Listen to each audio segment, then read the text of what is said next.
Most people overpay for car insurance, not because they're careless, but because switching feels like too much hassle. That's why there's Jerry, your proactive insurance assistant. Jerry compares rates side by side from over 50 top insurers and helps you switch with ease.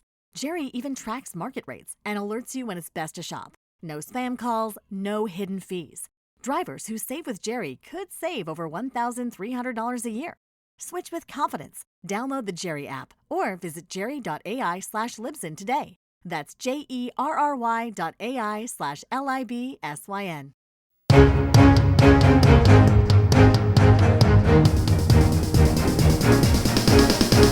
It's Friday, June 12th, 2026, and this is the Washington Times front page. Thanks for joining us.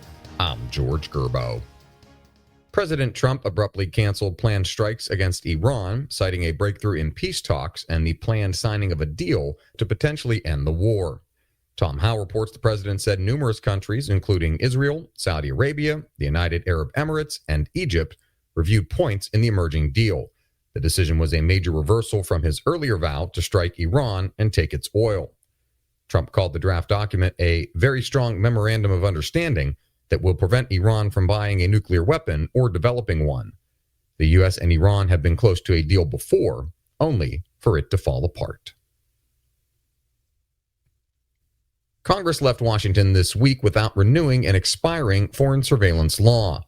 House and Senate Republicans made separate attempts to pass 3-week extensions of Section 702 of the Foreign Intelligence Surveillance Act, but Lindsey McPherson reports Democrats and a small group of Republicans blocked them. The blockade was meant to pressure President Trump to drop his choice to temporarily lead the U.S. intelligence community.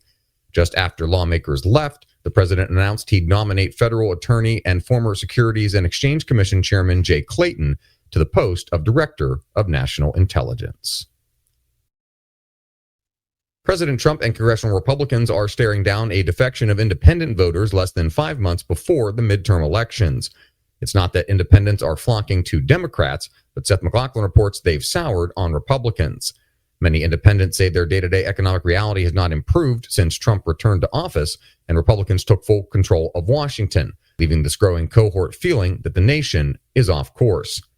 The independent bloc is at a record high. A Gallup survey found 45% of U.S. adults identified as political independents in 2025, surpassing previous highs.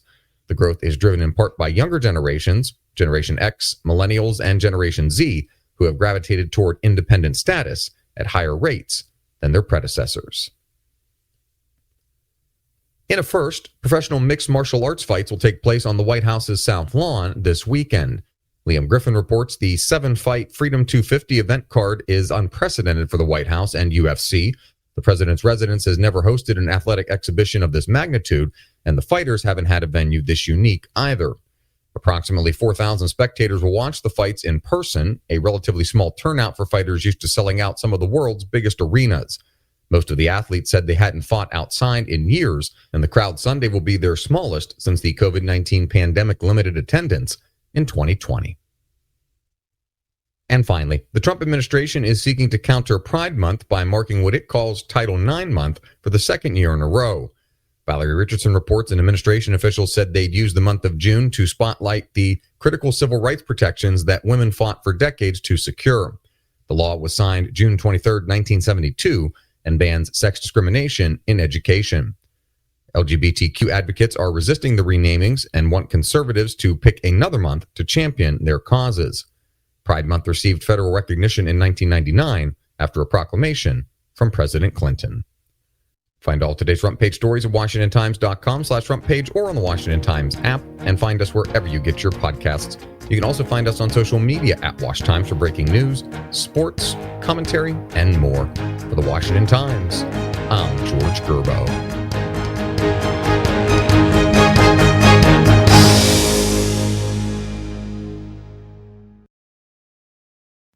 Your team just added its 67th AI tool, and also your 67th security blind spot.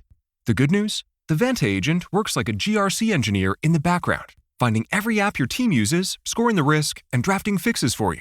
Vanta is the platform used by over 16,000 fast-moving companies like Ramp, Cursor, and Harvey, who are shaping the future with AI and staying ahead of AI risk. Get started at Vanta.com.